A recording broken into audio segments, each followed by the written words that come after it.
thing.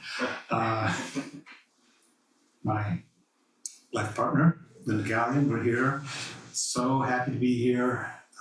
Gosh, it's going on 5 months, yeah, as visiting now, not just visiting teachers. And we're really happy about it. Very, very happy. I just love the Berkeley Zen Center Sangha. What a great bunch of people. And wow, mucha gente today. I didn't expect it on account of the weather, which, by the way, as Californian here, yay, rain! Hooray for the rain. And happy Black History Month. Today is February 1st, so it's the beginning of Black History Month. I think it's, at this time, really important to honor certain things that might be in danger of being overlooked or erased in the current climate. I'll say that. I might say a little more. We'll see. First, well, I already did first, so never mind. Next, I was really inspired by Linda Roshi's talk last week. So I kind of follow up on that a little bit. She told me there was something she contemplated doing, but she didn't.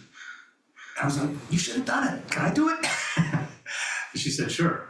So everybody turn to somebody next to you and say hello. Just greet each other.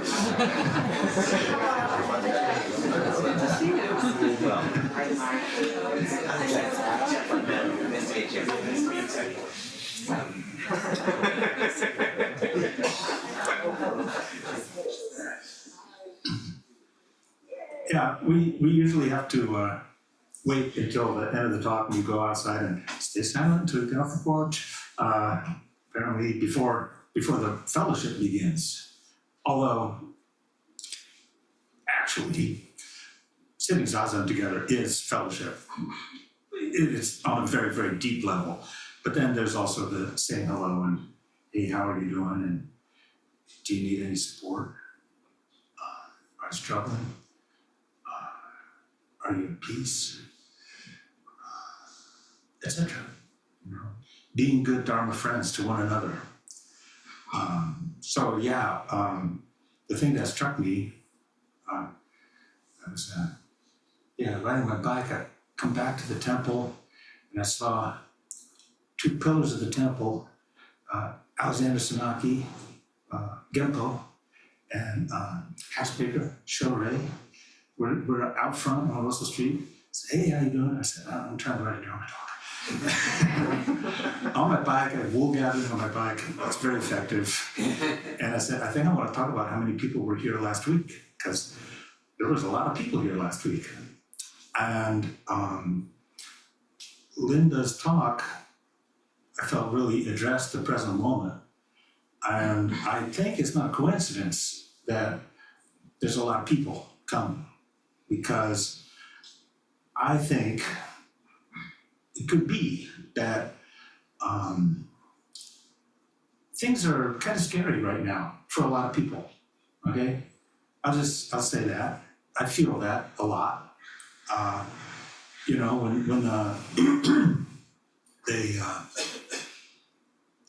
some commercial enterprise shoots a rocket up in the air and it blows up, they call that rapid disassembly, right? Familiar with that one? Yeah, rapid disassembly seems to be what's happening to the government of the United States right now. And it's not funny, it's scary. And people are gonna get hurt, people are gonna die. So I'll just say that I don't wanna make this a political talk, but what happens, what happens? What do people turn to? So community, and a big part of community, what really, one of the most important things for civil society It's churches and temples, you know. You turn to that. You know? In Buddhism, we call that taking refuge. So I felt like people taking refuge in Sangha, you know. So that's what I want to talk about this morning, taking refuge in the Triple Treasure. Taking refuge in the Triple Treasure is actually pan-Buddhist. Every school of Buddhism talks about Buddha, Dharma, Sangha. It's the most basic thing, along with like Four Noble Truths. You know, it is in every school of Buddhism. Very, very important. Taking refuge in the three treasures.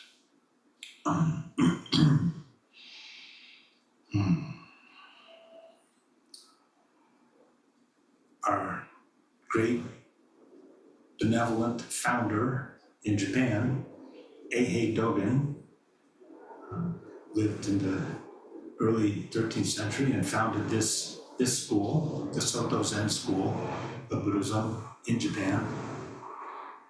He wrote, of course he did, an essay, or we call them fascicles, in his life work.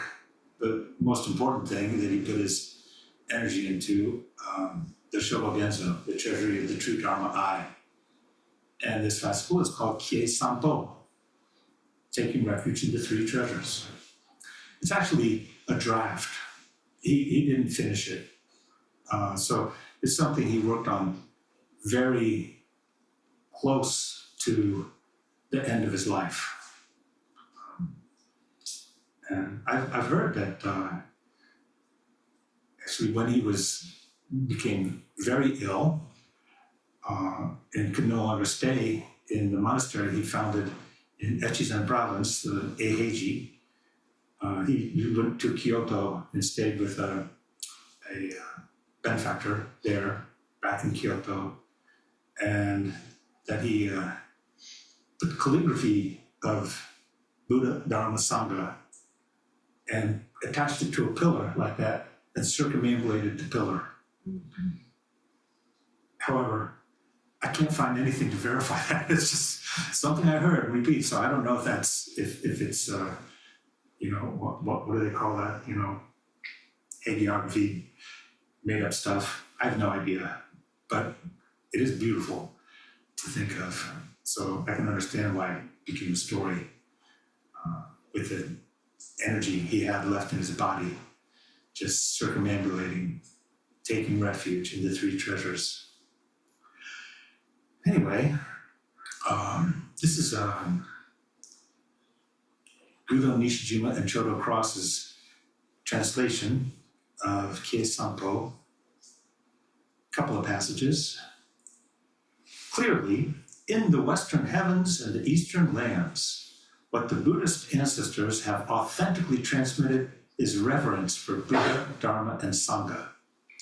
If we do not take refuge in them, we do not revere them. And if we do not revere them, we cannot take refuge in them. We accomplish the merit of this taking refuge in Buddha, Dharma, and Sangha whenever sympathetic communication of the truth takes place. Whether we are in the heavens above, the human world, hell, or states of demons and animals, if sympathetic communication of the truth occurs, we take refuge without fail. So what Nishijima and Cross have translated here as sympathetic communication of the truth is a very, very interesting and juicy teaching in Soto Zen. In Japanese, it's Kano Doko, 4 characters. Kano Doko. And something, one of the things for me that makes it such a juicy teaching is there are so many different translations for this expression. How so many different understandings of what this means, you know, mystical communion, influence and response,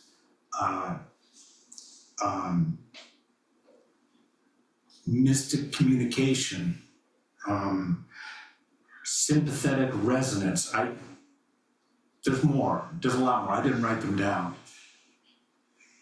It's been likened to like how the moon in the sky makes the tides go up and down. You know, it's something that people in ancient times were aware of, but like, what's that, you know? The moon isn't reaching down and pulling on the water, and the water isn't reaching up and pulling on the moon, but somehow makes the tides go up and down.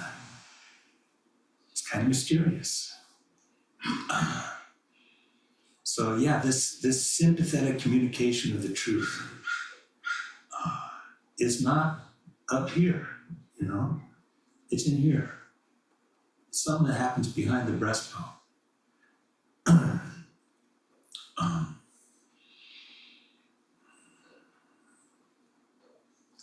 Sometimes when I give talks, I feel like I should remind people that Buddhism is a world religion.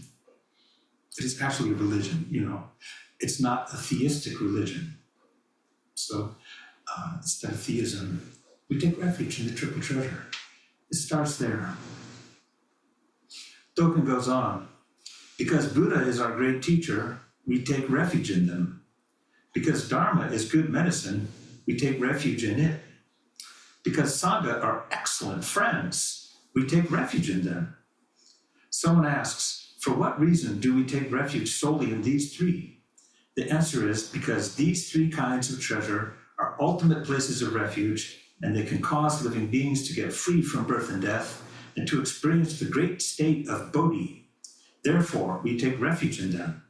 These three kinds of treasure, in conclusion, are of unthinkable merit.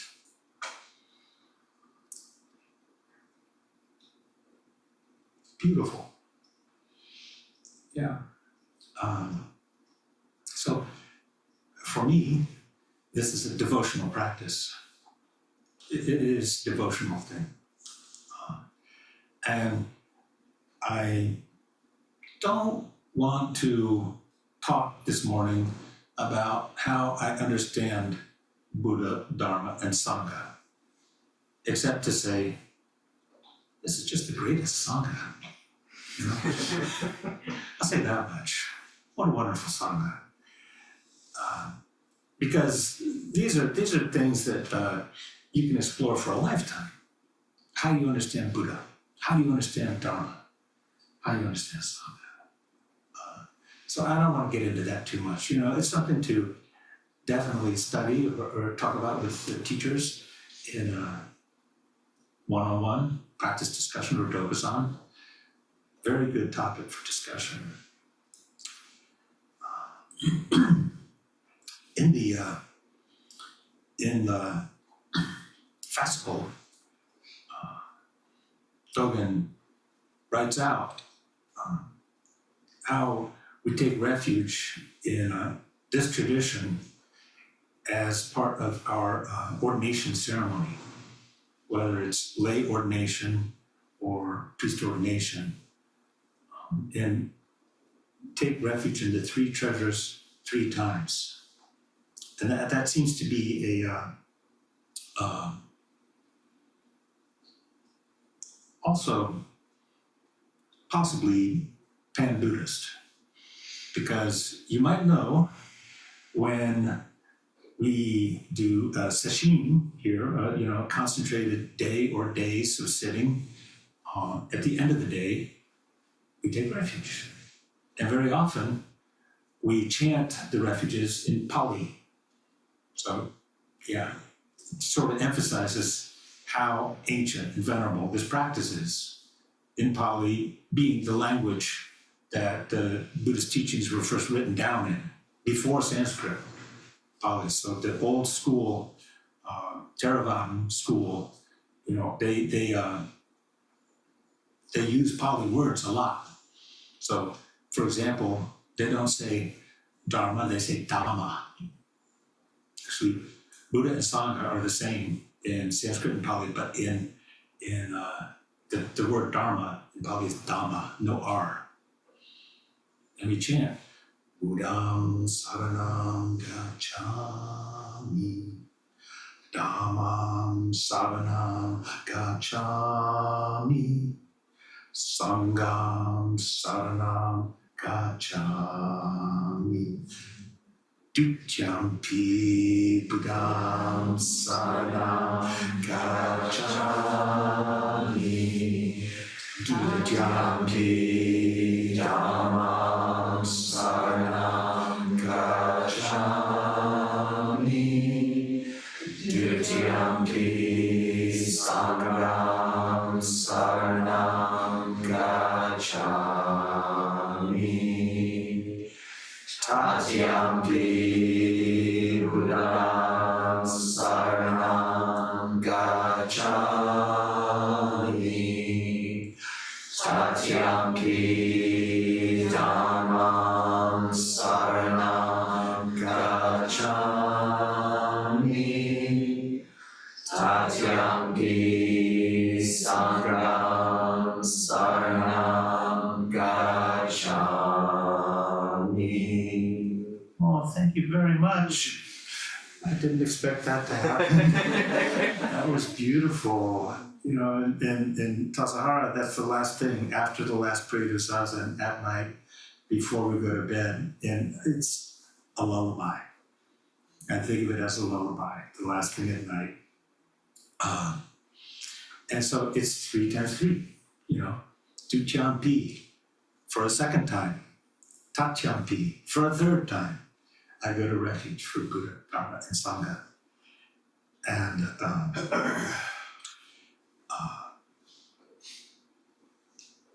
saranam is an interesting word.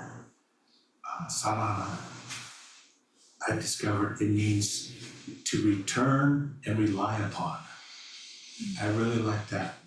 You know, why were there so many people last Saturday? Because people were returning and relying upon this place, this Sangha, as a refuge, as a place of safety, as a place where we're with like-minded people and can get grounded. You know, you can look at each other and say, hey, you're okay, you know? Don't worry, I got you. Yeah, not to be too dramatic, but that's what I think. In the ordination ceremony, and on other occasions, it's more like I take refuge in Buddha, I take refuge in Dharma, I take refuge in Sangha. I take refuge in Buddha as the perfect teacher. I take refuge in Dharma as the perfect teaching. I take refuge in Sangha as the perfect life. Now I have completely taken refuge in Buddha. Now I have completely taken refuge in Dharma. Now I have completely taken refuge in Sangha. There's a version of that in the Dogen Fascicle and in our ordination ceremonies.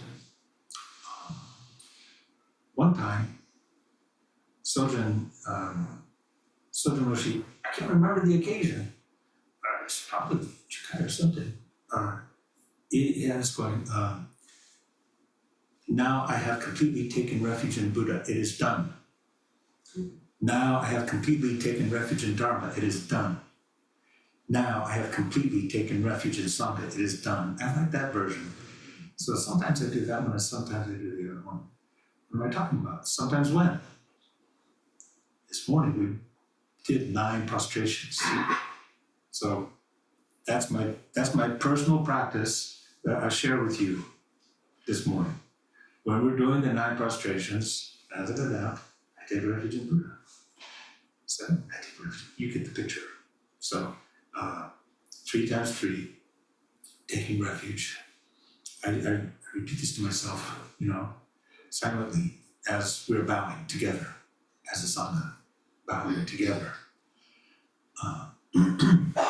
And that's how I always know if the dawn has rung the bell too many times. On the 10th prostration, I went, and 1 to grow on. Sometimes it's 11. Very rarely 8. Interesting. Yeah, that's rare. 10 is pretty common.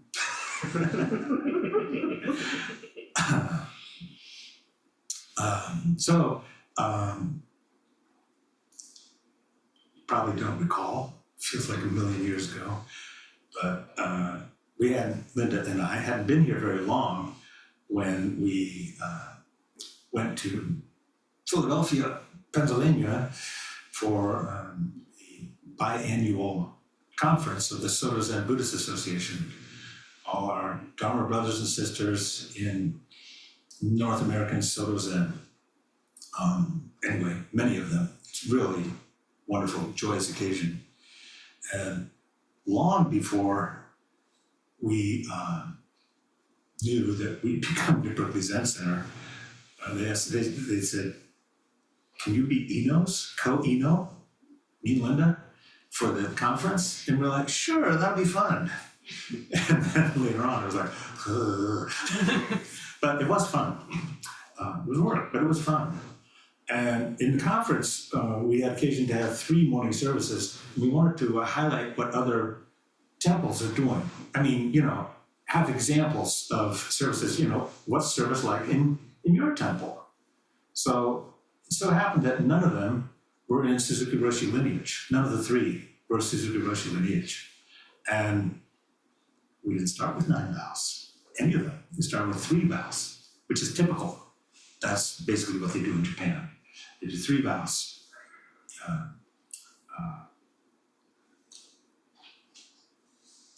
Japanese word for it. It'll come to me. Sampai. Sampai. Sampai? Sampai, yeah. Number 3, yeah, 3 prostrations. Thank you. And I was asking people, and no, you don't do that? No, that's your thing. No, we don't do that. That's your thing. Oh, which, everywhere. Go to Houston Zen Center, we do 9 vows. Austin Zen Center, we do 9 vows. So I think it's pretty common. I got curious about that. I've heard the standard story where apparently some student, when Suzuki Roshi was starting in the US, said, how can we do these 3 vows at the beginning of the service? And Suzuki Roshi said, you can do 9 vows. That's how the story goes. That's the way I heard it. I was curious about what really happened. So I emailed Suzuki Roshi's biographer, David Chadwick, who wrote this wonderful book, Crooked Cucumber, a biography of Suzuki Roshi. I highly recommend it. And I said, what really happened here? Reverend David responded with a quote from Crooked Cucumber, which I probably could have done. I want to read it to you. When Shunryu arrived at Zoimin, there were 8 boys studying with Soan, Gyokujin Soan. After the first year, there were only 4, and midway through the second year, they too had gone. Soan was not just hard on Shunryu. One by one, the boys had been driven away by his imperious manner and the privations they had to endure with him. Now it was just Shunryu and Soan. He had a lot of responsibility for a 14-year-old. There was schoolwork, cooking, cleaning, memorial services in homes, assisting with ceremonies at the temple, and serving Soan and his guests. Shunryu was lonely without his friends, but he was getting lots of personal attention. That often didn't work out the way he wanted it to. For instance, he had some resistance to making full bows, down on the knees with forehead descending to touch the bowing path and hands extended, palms up. Soan noticed Shunryu's resistance and told him that from that day, instead of bowing 3 times to Buddha in the services, they would bow 9 times. So it goes way back, apparently, to his childhood. Suzuki Roshi has said more than once, I think, that his teacher, Gyokujin Soan, bowed so many times, he had a callus on his forehead from prostrating. That's pretty cool. Reverend Chadwick also shared this quote from an interview that the late Peter Schneider, Zen Peter Schneider, we recently did a memorial service for. Very recently passed away in Northridge, California. Peter interviewed Suzuki Roshi in 1969. Peter, how did they react when you had them begin to chant in Japanese? Suzuki, I don't know. I was always doing the same thing anyway, even before they came. Bowing 3 times, not 9 times. I don't remember when I changed from 3 bows to 9. You must have felt some reason for changing.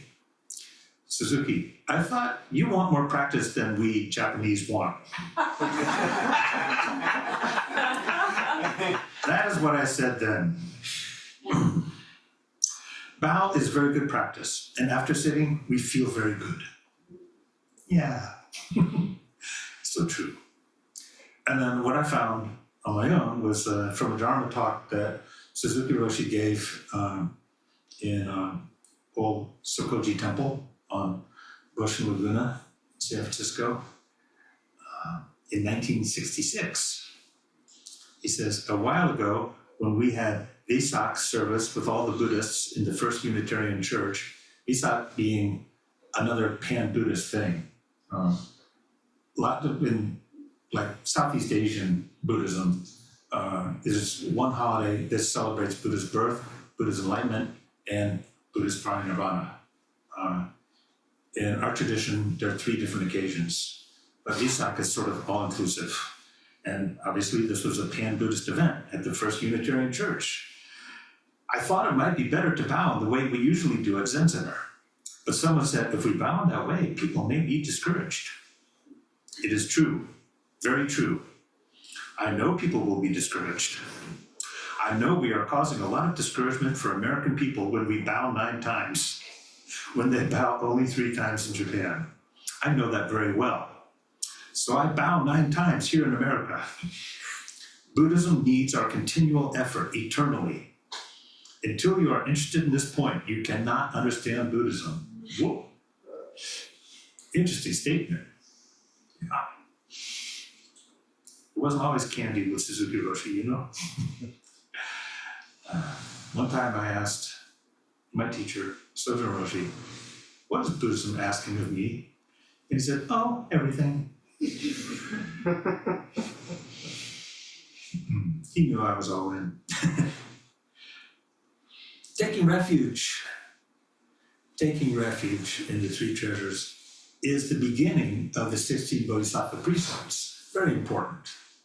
The 16 Bodhisattva precepts actually start with 3 refuges, and then there's the 3 pure precepts and the 10 grave precepts. So it's right in there, you know, in our bones. The 16 Bodhisattva precepts. And some of you may have noticed the beautiful calligraphy done by Hoitsu Suzuki Roshi, Suzuki Roshi's son, in our community room. Nice calligraphy. It says, Namu Kye Butsu, Namu Kye Ho, Namu Kye So. I take refuge in Buddha, I take refuge in Dharma, I take refuge in Sangha. And that calligraphy is hanging next to the closet where we keep all the sewing stuff. And Jeannie Selkirk, our sewing teacher, starts the sewing class, you know, that closet disgorges all the stuff for the sewing, and then we get sewing, and this is a really favorite practice of mine, lifelong practice. I love sewing. Just every stitch, we say Namu Kye Butsu. Namu Kye Butsu. That's more like Namu Kye Butsu. Namu Kye Butsu. Namu Kye Butsu. Subvocally, you know, to the point where it's just like running as a subroutine. You know, just constant Namu Kye Butsu, taking refuge with every stitch. Kye is a very interesting word. Once had a lot of Japanese monks when they come to the U.S., you know, to come from Japan, so naturally they're on the West Coast as often, and so many of them are like, I want to go to Tassajara. they've all heard of Tassajara, so I can't even remember who this guy was, but I asked him about that word. He's like, oh yeah. He did like that. What does kie mean? He just goes like this. Blanche Hartman used to say, to plunge into Buddha, to plunge into refuge. It has that meaning.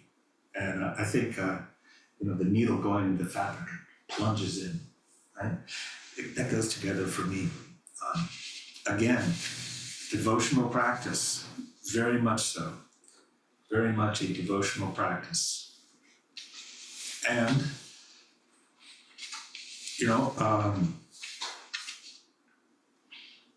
it's continuous. So we're going to be starting up summoning again. Some people have asked to receive the precepts recently. And so there's going to be some announcements sent out on the listserv soon about this, and probably something posted on the community bulletin board over there in the courtyard. But I just thought, I'll bring it up now because it kind of goes along with what I'm talking about.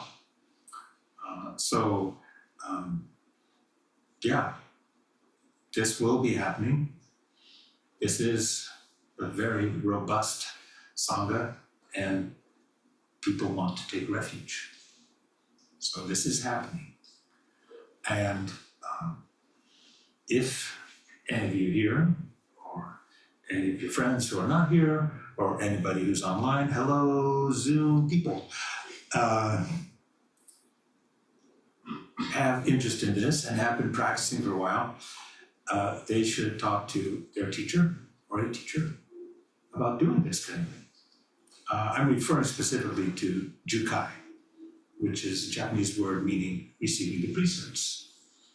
And everyone you see here wearing a blue rakusu has done this ceremony and received the precepts from their teacher, a teacher, and it's a beautiful thing. And so I just wanted to say that this is happening, this will be happening, and you can talk to one of our teachers here who have received initiation and authorization to confer the precepts.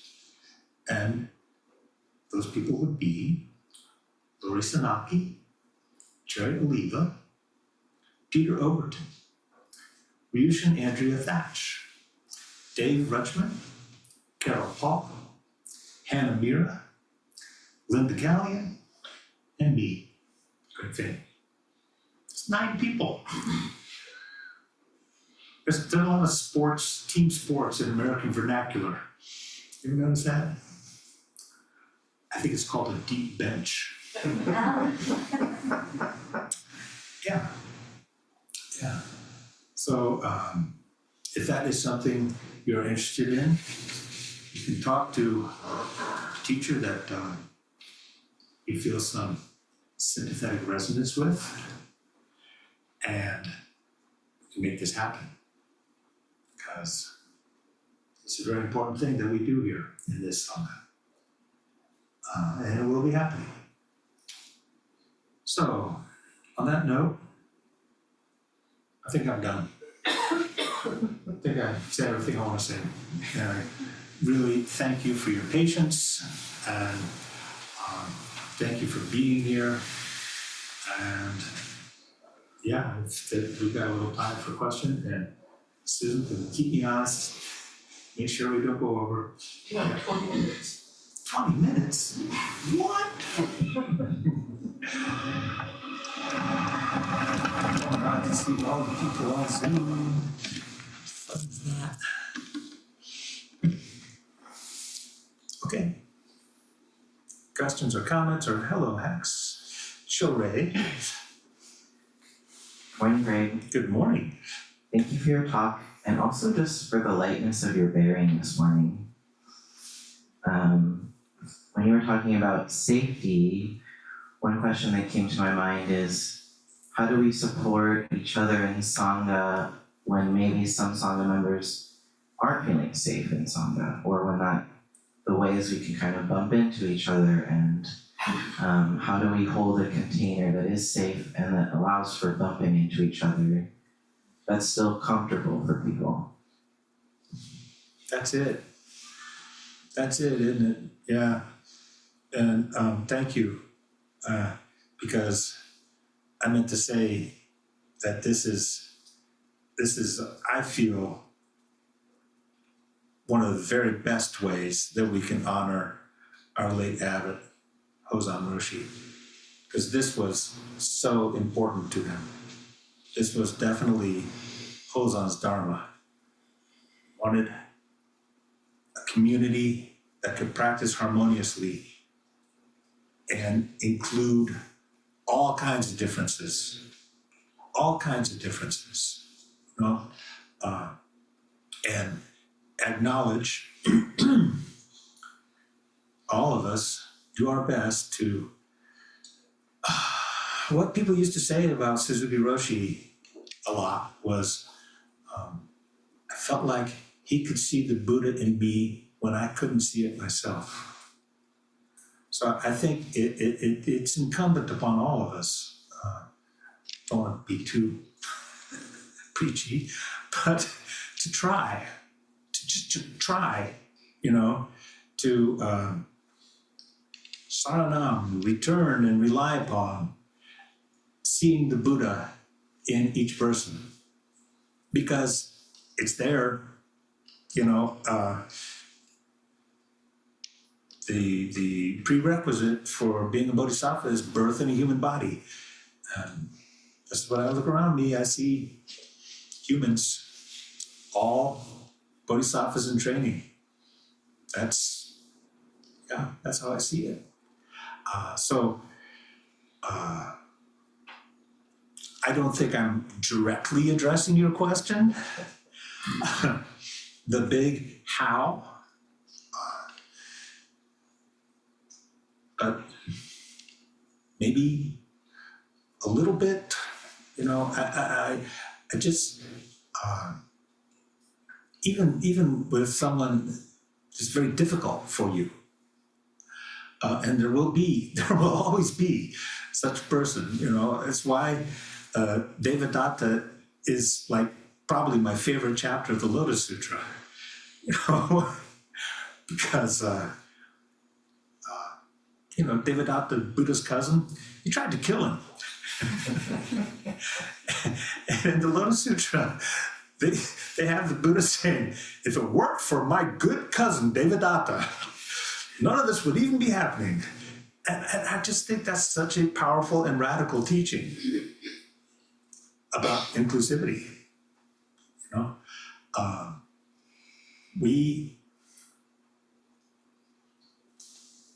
I statements, Craig. I don't want to other anybody. And that is tall order. It's a tall order a lot of the time. I feel like, you know,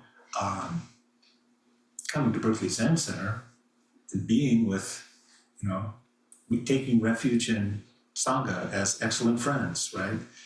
It's easier. And we need that. You know. We can do this here, and it helps our capacity to do it for others under circumstances that are not so friendly and supportive. How's that? It's a lot of talking. Okay, so Ellen first and then Marley.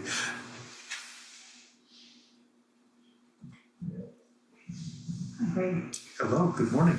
I just wanted to remind you that last year somebody invited me to be their teacher for precepts, and I could not deliver the ceremony actually, but I worked very closely with Hozan, and he and I talked about this as a okay thing to do here. So I just wanted to let people know that they could also, I think, work with somebody who was a really interested teacher if they also worked together with transmitted. Thank you very much. That's such an important point. I really appreciate that. And I can't even name all the lay entrusted teachers. I see 3 in the room right in front of me right now, Susan, Ellen, and Ross.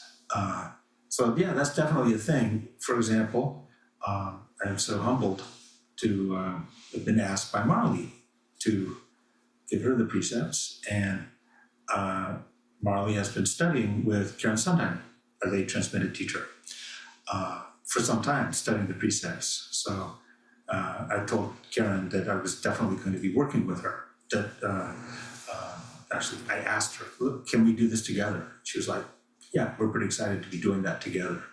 So thank you for that. Yeah. Lee.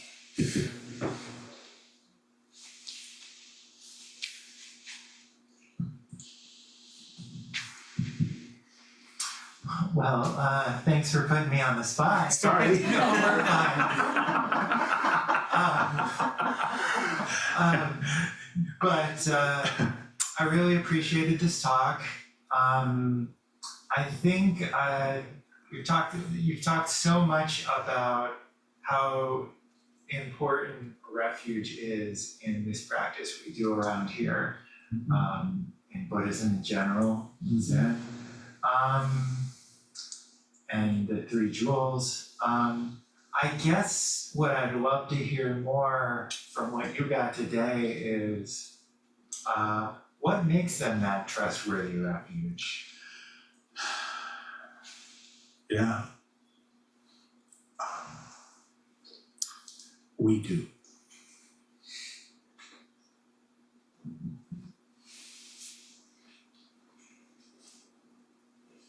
Oh my gosh. So I saw Dean first and then Rich. And then, I'm sorry, Annette. I'm getting there. During Zazen, that's it facing out, I look around. Okay, whose name do I not know? During Zazen this morning, it was only 2 people, so it's getting better. Morning, Dean. Hi, I'm sitting here holding this microphone, feeling like I need an ice cream right now. Yes. I'd like to say a few things about the precepts, because they have been especially significant for me in the last month or 2. And the precepts are not something that we necessarily do. There's something that we live. And the precepts to me, they are the guideline for me and how to live with this human person that I am. There's all the different precepts, the 3 and then the this and then on and on.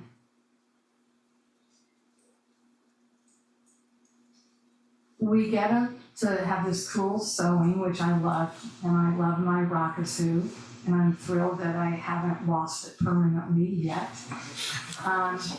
But what these precepts do for me is all these things. We talk a lot about the suffering and the fear and the worry and the concern, all these things that are happening.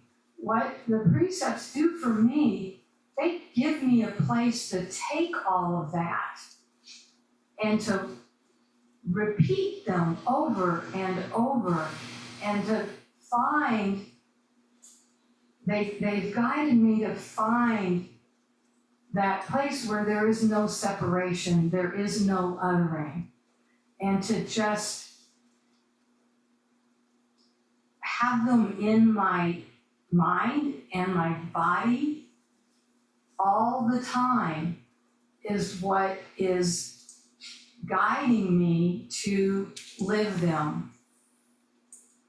And I will forever, as long as I'm alive, will need to have that guidance to live them. I will fall back to unsuffering. And then I will learn, oh, I don't really have to suffer. I have to be in the precepts. So I just wanted to remind everybody that it's really something that we we make a part of our body, mind, and spirit, and it becomes something in our blood that flows through us constantly. Thank you. Thank you, that is beautiful. It makes me think of a nice bit of calligraphy that Suzuki Roshi did for his student Sojun over there in the office next door. It just says bones. As Sojun Roshi liked to say, get it in your bones. You know, you get it in your bones. It's not up here, it's not something written down on a piece of paper. I mean, it is, but if it's only that, the precepts aren't gonna help you so much. Yes, Rich.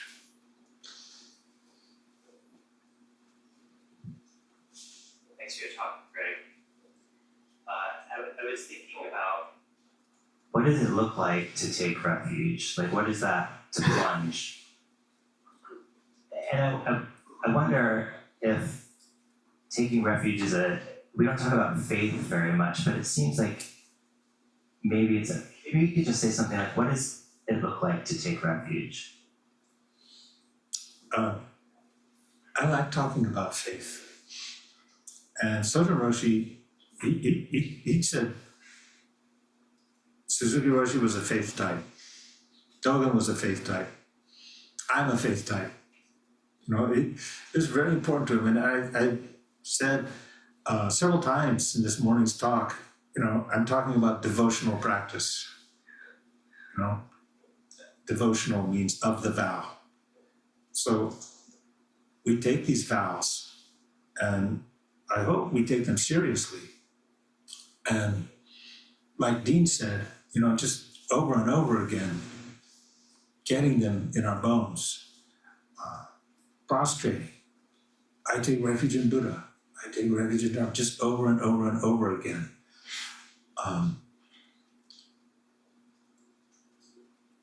It is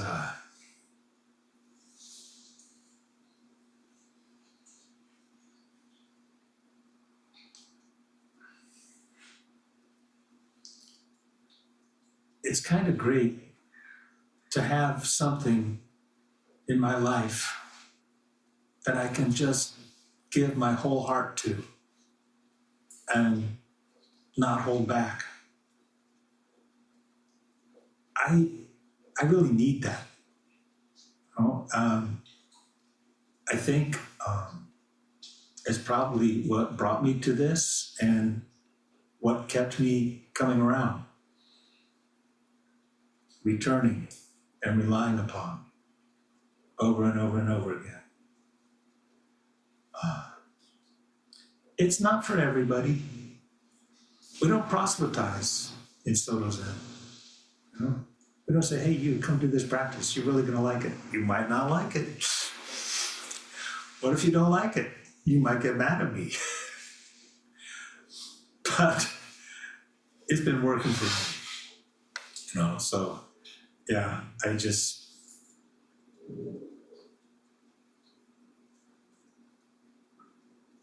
looking at Sojun, you know, as they say in the 12-step work, what he's got, I want.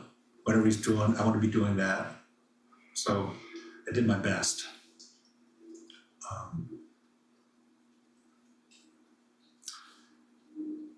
What it looks like for you, Rich, is exactly what it looks like for you. I can't tell anybody else what their experience is or should be. So this is an important point in Buddhism. You know, the Kalama Sutta, the Buddha really emphasizes, you got to find out for yourself. You know, or as we say in Zen, it's like drinking water and knowing for yourself whether it's hot or cold. Yeah. Thank you. Annette?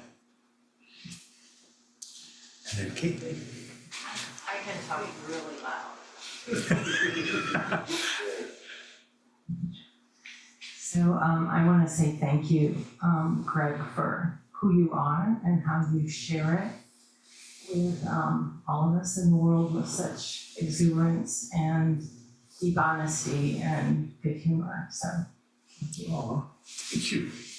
And the thing I wanted to mention and maybe get some feedback is what I've been aware of sitting here today is this interplay between sort of exquisite fear that can grab my attention and not always in ways that I can understand very well. And then the refuges, which I'm so glad you talk about, which to me is the whole deal. And then I somehow realized that maybe I don't need to make the fear a bad thing. Maybe at its heart, it also has in me a heart of love, and it's there not always for bad stuff. And so it kind of, for the first time, helped me see that maybe I can embrace my fear as a deep, good part of my child heart. And the other thing I might want to say, because you mentioned about Rakasu, so you're kind of hitting all the points today. My Rakasu has been lost for 2 years. How long? 2 years. Oh my gatos. And in all So that sorry. time, I felt a lot more removed from my practice, and I didn't realize it had anything to do with that. And I did kind of let my practice get removed. I found it yesterday. And I found it in the most obvious place, where it always was, where I'm sure I've looked hundreds of times. I've spent hundreds of hours looking for my practice.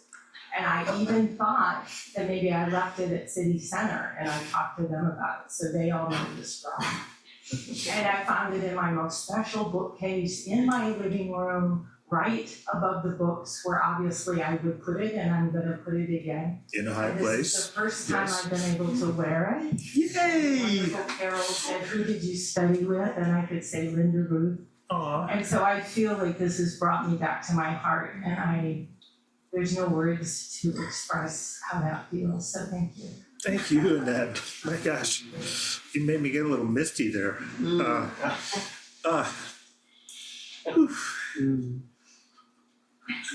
Kate, although you're holding that thing up. All right, one more question? Yeah, great. Hello. Hello. Thank you for your talk. And I wanted to ask you, I guess, coming back to one of the first things you said about Black History Month. Hmm. And then also about Refuge and Jukai and precepts. And I was just reflecting on how here at BBC, for a couple of years, we did the mini communities, one Sangha program, many of us, not all, but me. And I just was thinking about how important that and other reflections on inclusion of all kinds have been for me in terms of reviewing my blind spots. Places where I hardened myself or where I wasn't even aware that I was hard. Because of the heritage that I carry from history, society, everything. Yes. And I was just wondering if you had any thoughts about how to Fold that into precept study. Well, I think it's completely, well, for me, it's already folded in.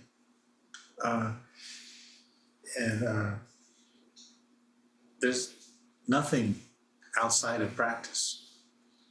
There's nothing outside of the three treasures.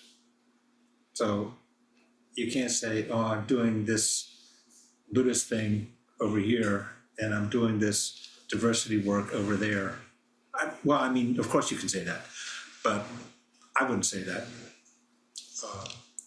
For me, it is all of a piece, and again, really, really puts me in mind of Hozan Roshi, because I'm sure he would say the same. This was his dharma as well, and it's